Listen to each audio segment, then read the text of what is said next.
Good afternoon, everyone.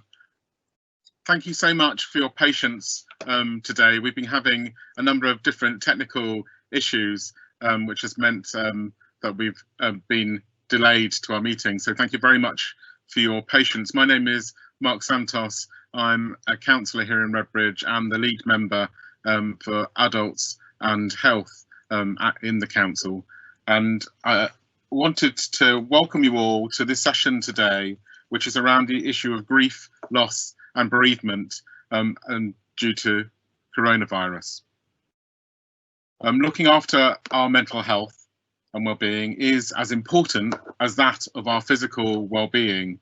This period of time during the coronavirus pandemic has shown that to be very much a truth, and addressing issues of grief and bereavement of loss have also become more acute in this time. Many people have experienced loss. Significant numbers of people have experienced bereavement, a situation heightened by the necessary restrictions applied to us, which have impacted on our ability to manage grief and loss.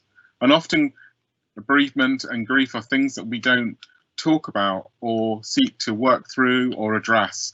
And that's why I'm really pleased in this month, which marks World Mental Health Day, that we have this session exploring the issues of grief, loss and bereavement, and in particular due to coronavirus. I'm really pleased to have Shireen Sultana, who is going to lead the workshop today. And Shireen is a senior cognitive behavioural psychotherapist at Redbridge Talking Therapies. I'm now going to hand over to Shireen, who's going to lead us through the workshop. Thank you very much, Shireen. My name is Shireen Sultana and I'm a cognitive behavioral psychotherapist. I also do EMDR and interpersonal psychotherapy, and I'm from Redbridge Talking Therapies and work with Northeast London NHS Foundation Trust. So this webinar is about how we can coping with grief, loss and bereavement during this COVID-19 pandemic. So I think we could cover this actually for over half a day, but we will try to fit that in within an hour time. So what I will try to cover briefly is about what grief, loss and bereavement is, and how grief can affect us, how to deal with this, and some some grounding strategies to manage the intense emotion it may evoke for some of us, because grief is a very emotive topic. And I just want to remind you, if you need to take some time away from this to manage this emotion, please, just take yourself, away from the meeting and then come back when you are ready. So most of the people actually experience loss at some point in their lives. Loss is the death of someone that we love. Loss can also include other things such as loss of job, relationship, loss of role, all these kind of things. But grief is a reaction to any form of loss, and bereavement is a type of grief involving the death of loved one. Okay, so grief is just more than sadness, and you might be overwhelmed by a variety of different emotions and feelings in your body as your grief changes over the time.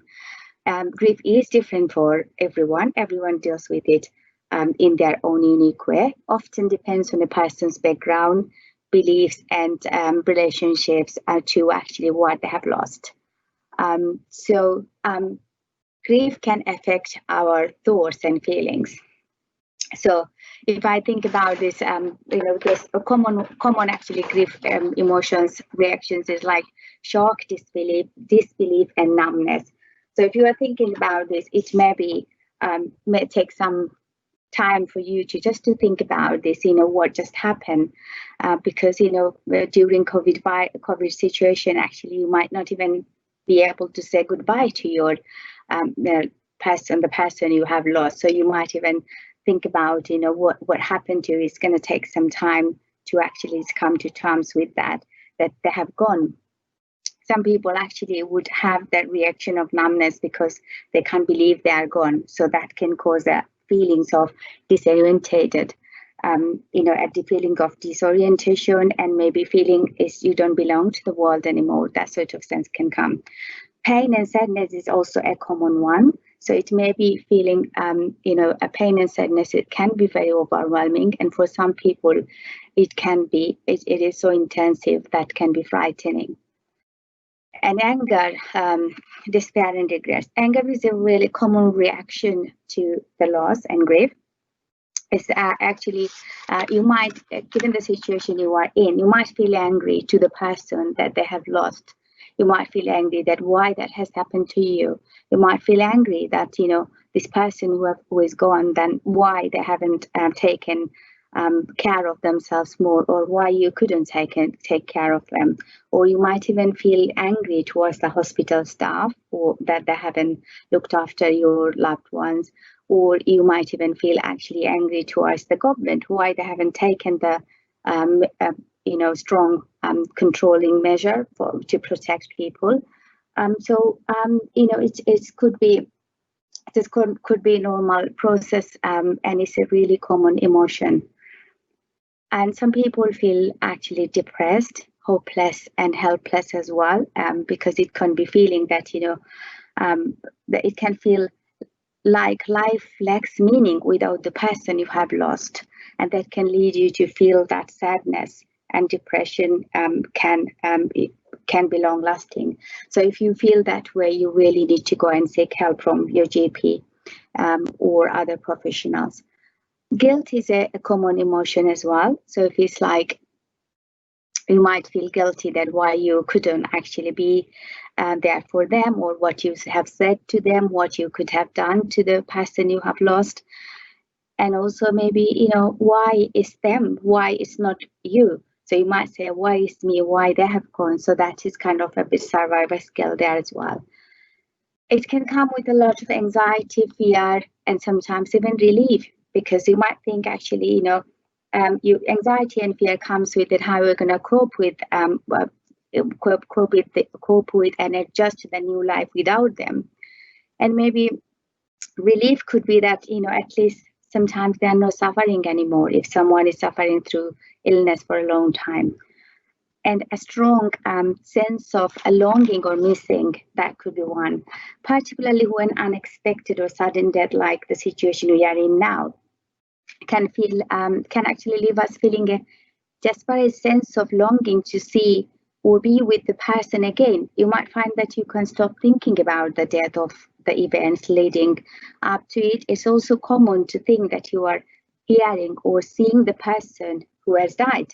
So this experience can happen as the brain tries to process the death and acknowledge the finality of it. But sometimes actually when a death is traumatic, that can lead people to have kind of intrusive memories, and they might have nightmares, and they can feel frightened, and they often feel like it's a part of actually process of traumatic. Your brain is trying to process this traumatic experience, but that can be very intense as well. So if that happens, please do get help from them. So all of these emotions can be very overwhelming. You might have thoughts like this: I should have done more, I should have said that when they were alive. As we are talking about the other emotions, these thoughts can actually lead to have those feelings. So, more thoughts like, if things had been different, they would still be alive. Why am I still alive and they're dead? You might also think about the future you might have had with this person. They feel regret and sadness about lost opportunities to spend that time with them. Okay. Grief can affect our body. It's just difficulty sleeping. You might have nightmares, disturbed sleep, or dreams about the person you lost. You will have, your body would experience these anxiety symptoms like panic attack, feeling scared and shaky. You might feel even tensed. You might actually feel that you can't eat much, you lose your appetite, or you might even eat more. Feeling tired and as if it's too much to do anything, and feeling as if there is a weight on chest. Actually, you might feel heavy. So this one is, people, bereaved person actually can catch more infections and develop more health problems because stress makes their body more vulnerable. So if it's like, you know, a broken heart syndrome versus broken immune system, so immune system get weaker, so that is why you get more health issues. But if some people even become concerned about their own health, some people might even think that they have the same health conditions that affected their loved one, or maybe something similar. But if you are worried about your health actually, and you know, do see your GP, and they can work it out for you if you are really suffering from an illness or is part of the grieving process. Okay, so you know, behavior changes a lot as well. So if you say staying in bed and ruminating and thinking a lot about it, or maybe some people pretend actually carry on as usual and keep themselves busy, and hiding your emotions, telling others that you are feeling okay.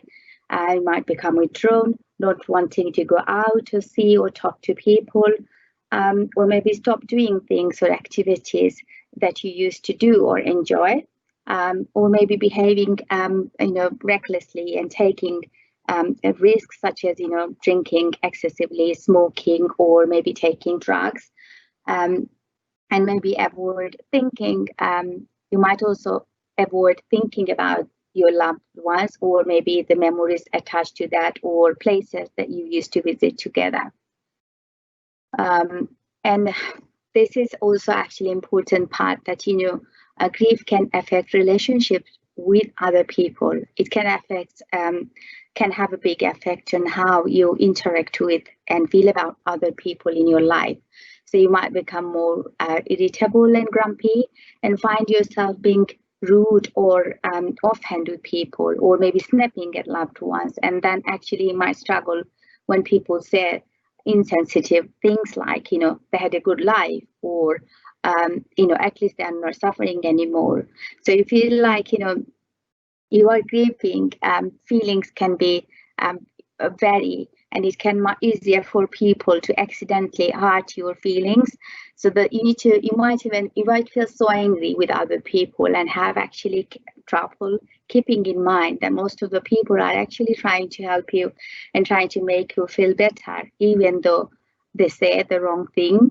So you might find it difficult to speak to people at times, and people don't know. Some people, you know, who don't know what you are going through, and they don't know about your circumstances, they might say things that upset you more. So this is not they're trying to hurt you. So if you do let them, you know, they're saying this to you to help you without knowing what you are going through.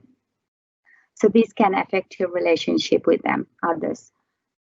And additional challenges with COVID-19 now, because, you know, because of this social isolation and social distancing rule. So a lot of the cases, actually, people were not able to say goodbye to the loved ones they lost, and maybe you know, also people, you are not surrounded by people. People can't visit you often there, so you have that loneliness and abandonment. You might think actually why they are not coming to see me, you know, and everybody has left me alone. So those kind of feelings can make you feel overwhelmed and sad. Your family might be isolating as a result of them. And when you are isolating yourself, if you have children and other family members, and everybody can't get in touch with their support network, then it can cause a lot of tension and arguments, and it can bigger and get more upsetting, because everybody is going through the same thing as you are going through in the family. And also some people actually, you know, if you are thinking about your friends and relatives, they might not be able to help you either, because probably they are busy with their own, dealing with their own family situations. So, you know, and that can affect you to do the practical support, like, you know, you don't get that much support, like shopping, arranging funeral, because, you know, everybody has their own difficulties probably they are going through as well. Now, just take a moment, you know, and just think about how grief is affecting you. or someone actually you know who has who are going through this process. Just take a moment.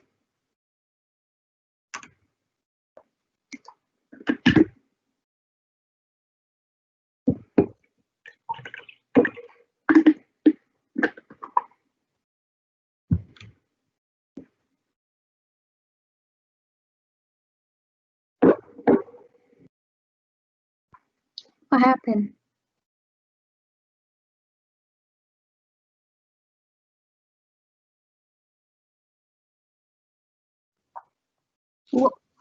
Shireen, Shireen, Pamela is sharing her slides, so we can get your talk wasn't matching up with your slides, and it wasn't in presentation mode. So we're just sorting that out. Okay, okay. And just Pamela to do next slide with you. Yeah, then. yeah, that's fine. Okay. Sorry, everyone.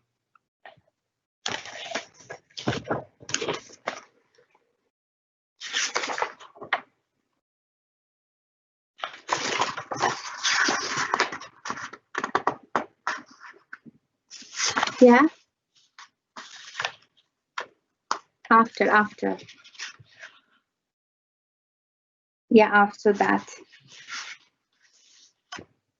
Just after that one. Yeah, this is where we are.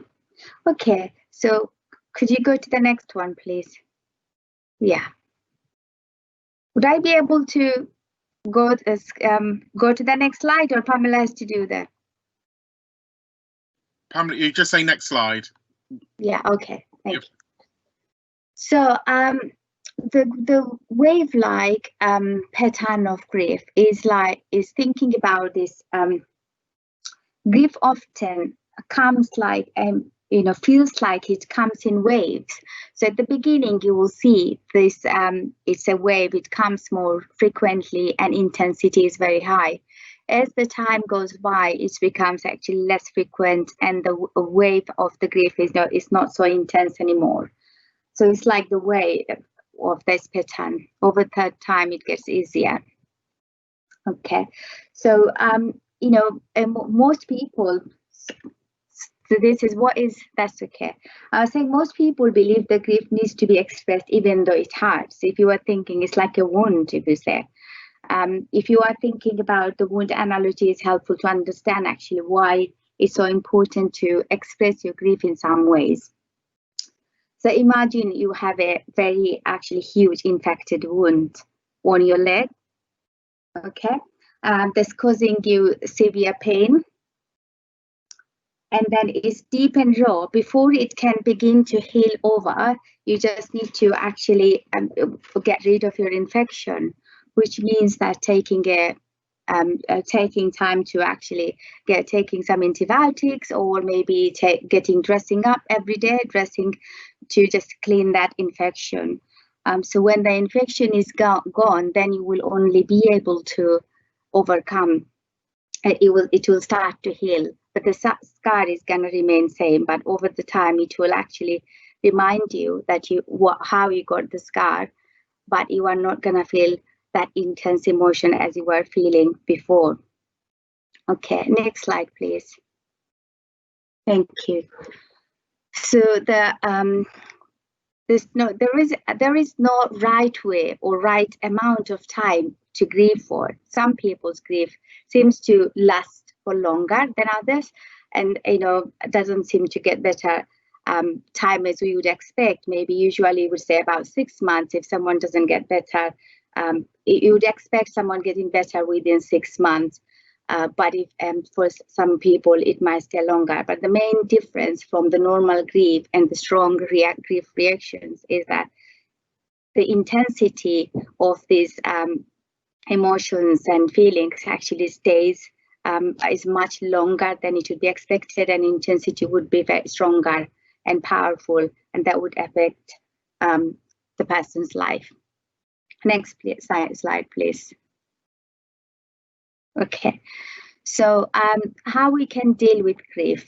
So it kind of it's really important that we express the grief in a way. So it's kind of your normal feelings this way. Respect your grief by acknowledging your feelings, and you need to talk to your family or friends who understand your feelings, and actually don't listen to those people who would say you should just, you should feel better by now, or maybe they have gone to a better place. They are okay. So maybe, if that makes you feel upset, you avoid talking to those people, but express as much as possible. And telling your story is a really important part of actually overcoming or processing through grief. So it can help to make sense of your loss. You may feel a need and even an urgency to tell the story to others, and that is a really helpful way of healing as well. Yeah, others can actually feel helpless as time. So you really have to, they can't fix your griefs. It can be very helpful for you to tell them what you need at this time, because they don't know what you are exactly going through or what you need. So if you do tell them, that helps for others to help you. Okay.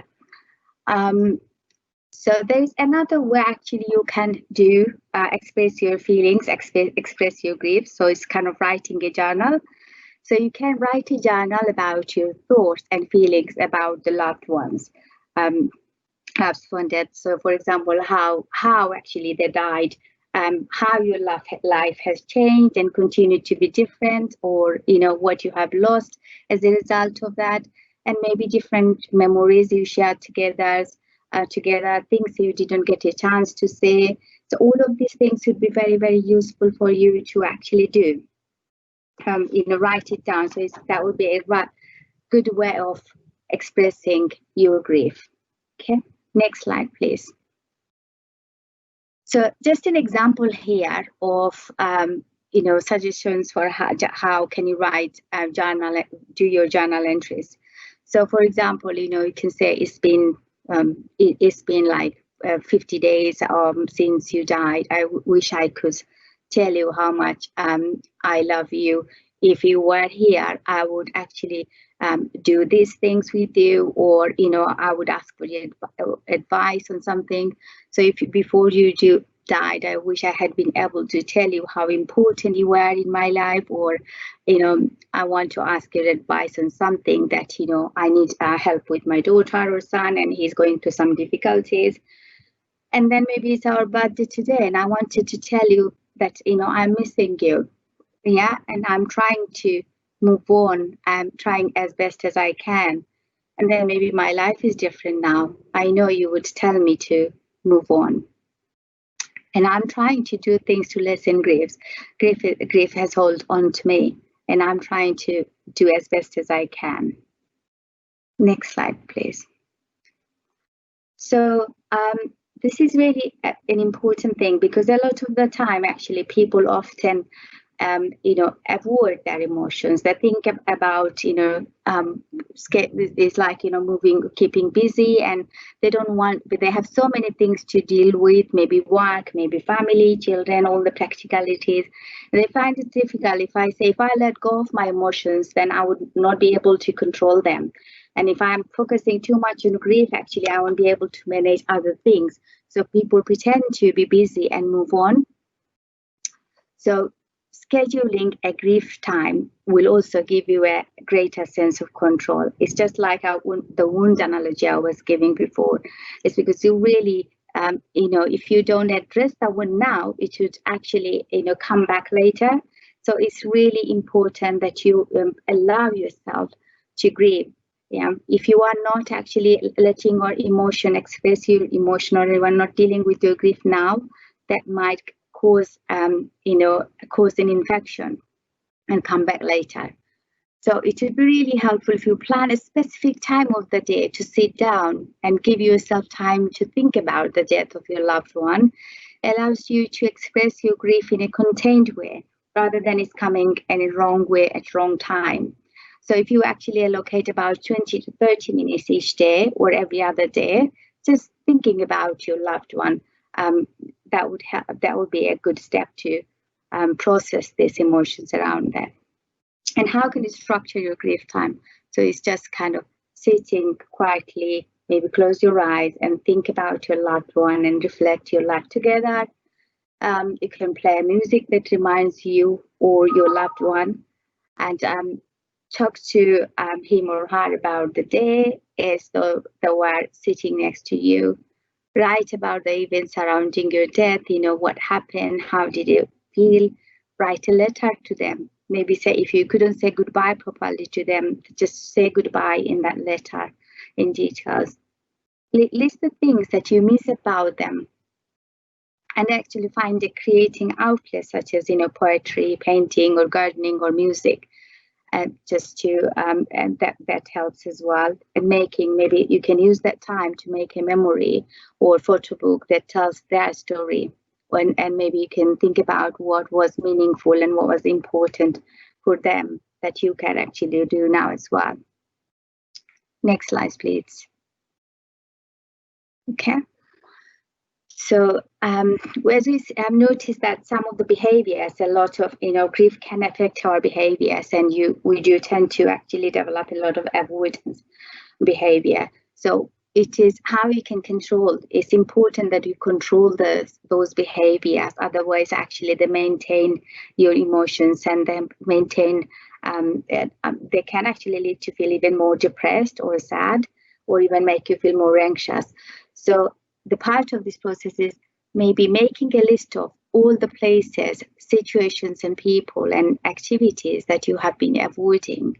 For example, make a list of hierarchy, so make a list of the hierarchy and rank them from most difficult to the least difficult one, and make a plan for how and when you will start facing the situation. You may want to start from the least difficult situation and leave intensive situation to face them.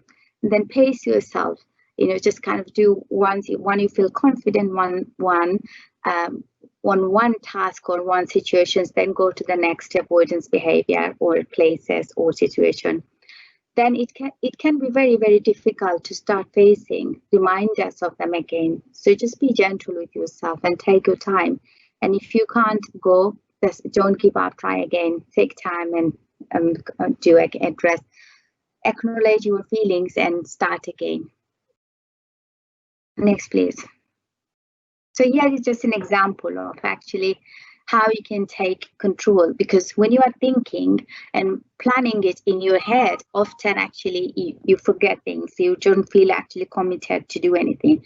But if you can make a routine, if you can make a structure like this, and plan this, what are you going to do? So this actually scheduling can help you with facing all of this avoidance behavior, plus also actually going back to some of the things you used to enjoy to yourself or together with your loved ones, starting doing those ones, and including some of the pleasurable things and maybe some of the other practical things you need to address as well. Say, for example, legal advice, or calling bank, or managing those financial situations. So if you can schedule them in advance, that would give you a better picture of how to manage them.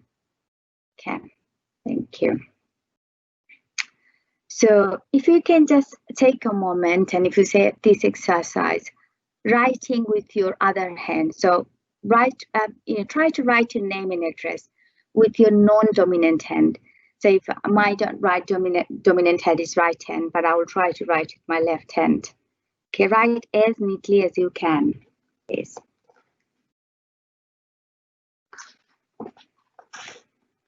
Okay.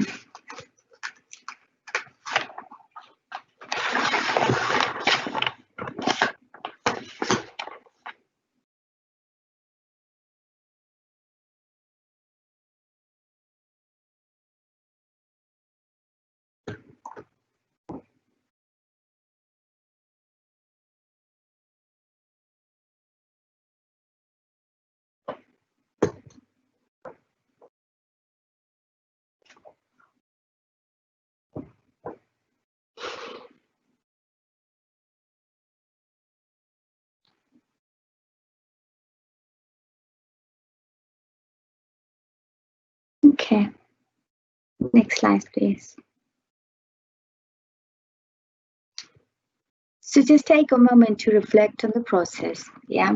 How does your writing compare to when you write with your dominant hand? How did it feel? Did you have to concentrate more? Did it feel awkward or strange? And grief is made up of loss and change, and which involves new learning and a period of adjustment. And you have choice to make that, if you want to dwell on this process or you want to engage in the activities to process this adjustment actively. But the thing is, you really have to allow the time to adjust, because obviously you and your loved ones were stronger, you were dominant together, but if you want to learn living without them, it's going to take some time and it will require some adjustment. Thank you. Okay, so we just say about grief is a very, very emotive topic, and just kind of take a moment, take a few minutes to just to ground ourselves. Okay. Yeah, next slide, please. Okay. Okay, sorry, this slide was before maybe. This is something actually, life grows around the grief. You can see the circle is there. Yeah.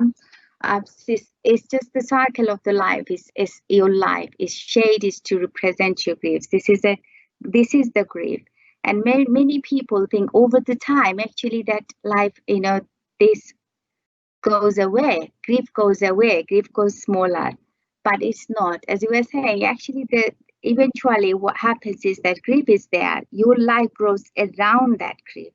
So you learn new things, you learn new activities, you do some sorts of things, and then actually your life grows bigger around that grief. It's still going to be there. You are not going to forget that. But the grief is still going to be there, but it's not going to be true. It's too upsetting as it is now. Okay, so it doesn't go away, it just grows. Life grows around grief. Sorry, so the other one was, the next one was about, that's okay, next one please. Yeah, so this is the technique, grounding techniques we need to do a little bit. What I would like you to do to, just kind of using your 5 senses. When you notice yourself feeling very, very upset or sad, this is a grounding technique that makes you feel grounded and feel, you can use it to bring yourself back to the moment. And this helps. So it's just a simple, grounding technique you can do in the moment. I would like you to do, just kind of think about 5 things, 5 things actually you can hear. So look around you, yeah, and notice 5 things you hadn't noticed before. Say for maybe a pattern of the wall. I can see a pattern on a wall, and light reflecting from a surface, yeah. And maybe you can see something else, like maybe a knick-knack in the corner of the room, yeah. And then name 4 things you can hear, yeah. So maybe you can feel the pressure, the hearing thing. Notice all the background sounds. I can hear the sound of my laptop. I can hear a distant car sound. I can hear some building work sound, and I can hear the sound of my breathing.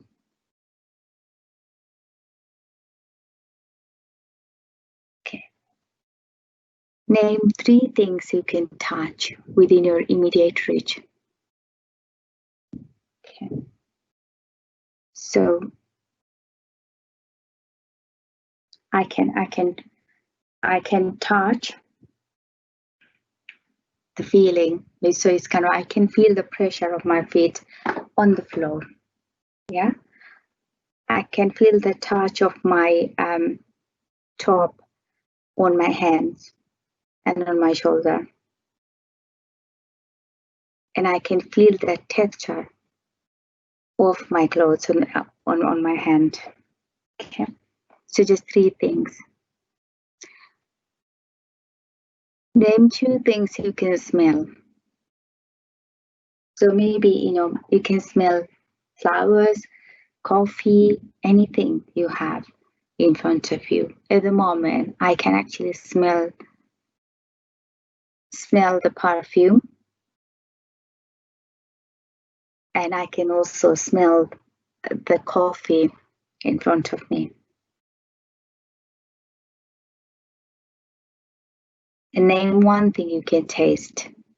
Yeah, so you can actually have something to taste, or you can just actually sense, you can feel that taste in your mouth. Maybe you just had a coffee, or you had a cup of tea, or maybe you had some chewing gum, or anything that you can actually taste now.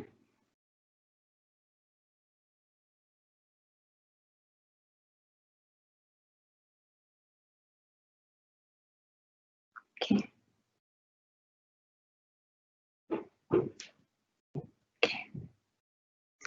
This is another exercise actually that helps to manage people when people feel distressed or anxious or any kind of negative emotions.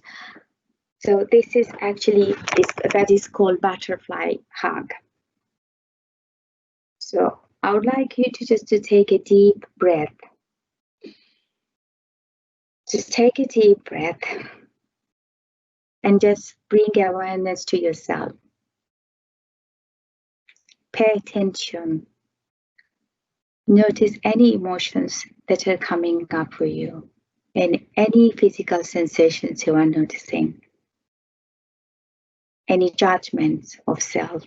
Just continue to breathe in. Just cross your hands over your chest like this. Yeah, just does this, just like a butterfly. And just do like this. Just do this tapping. Gently. Just notice what you feel.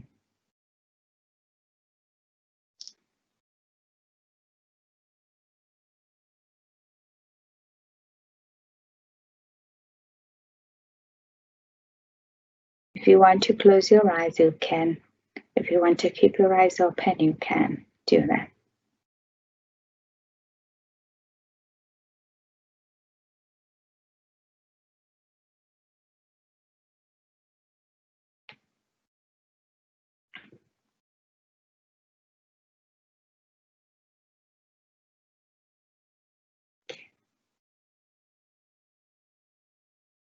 Can you just continue for a few more seconds or later as long as you wish to?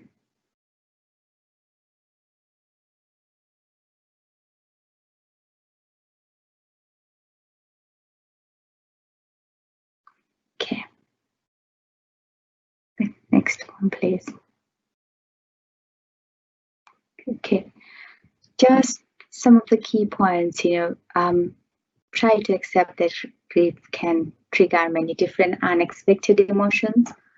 And these feelings can be exhausting, and we may find we try to fight them as they are uncomfortable and sit with, but it's often less tiring and easier to cope if we can acknowledge our pain and loss and accept them. Your grieving process will be unique to you. So seek out support from people who care about you. Yeah. And if you feel you really need some professional help, please, go get help. Here are some details actually where you can get further support. Next slide, please. So that this is some support actually where you can do this. This is our talking therapy service, and here is the link actually where we have some podcast you can listen to as well. Okay. Thank you. And here are some more actually information resources you could go and find some help to self-help. Samaritans is a confidential service, so if you are feeling that you really need to speak to someone, you are in distress and you really don't have anyone around, you can just give them a call. That 24/7 service, 365 days a year. Thank you. I just felt like I have run through this within that very small space of time, but we could easily actually go up to half a day workshop on that. Thank you very much, everyone. That was a very powerful work through of issues, lots of great advice and tips and practical practical advice for us. So thank you very much for that. We haven't got a chat function. We haven't got a chat function to be able for people to ask questions, but my understanding is that we can people can email us questions. Is that right? And so I don't know if we've got any questions for Shireen. Oh, so people can email us later for questions. So all it leaves me to do is to close the session today. But before I do that, I'm going to ask Pamela and Chi, one of our public health team, to speak. Pamela. Thank you. Thank you, Councillor Santos, and thank you, Shireen, for being with us this morning stroke afternoon. I just wanted to clarify that if you're watching, if you've been listening and you do not live in Redbridge, support is still available to you. So Shireen has spoken about the service in Redbridge. Talking Therapies is a service that is available throughout England. Every borough has a talking therapy service. If you would like to find out what your nearest service is, where they are, what their contact details are, if you go to your search engine, put Talking Therapies and put your borough, it will bring up all the local services that's available to you. Now, Talking Therapies is a free NHS counselling service.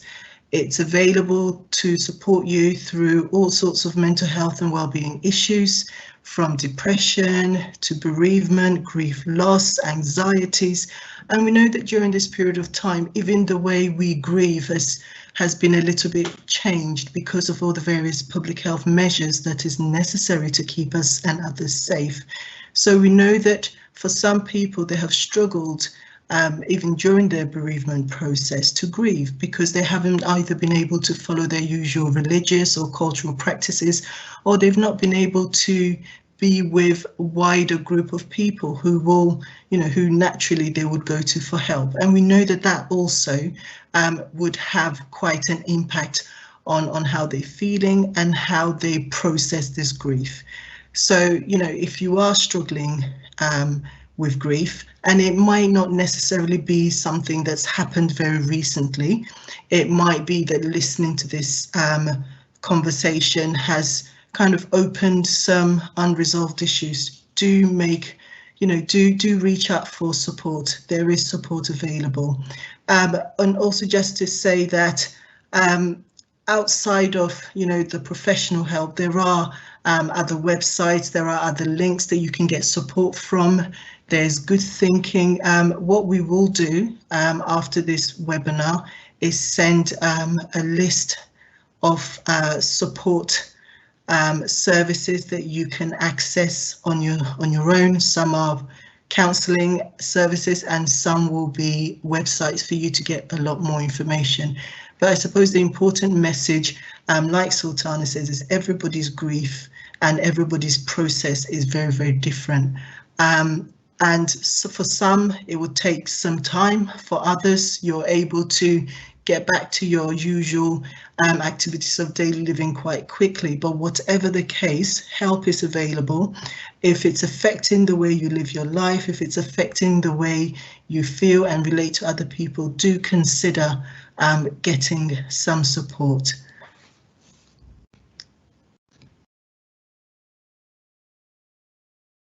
Thank you very much, Pamela, and thank you very much to Shireen, to Pamela, to Mark Berry, to Katarina, all the team behind the scenes that have been working today. thank you very much for the session today, and thank you very much for everybody for your patience with our technical issues that we had today. I hope you got as much from the session as I know I certainly did, and some very helpful tips and ways of managing and dealing with grief. So I hope you have benefited from the session today, and thank you very much for joining us. Goodbye to you, and have a good rest of the day. Thank you. Thank you very much.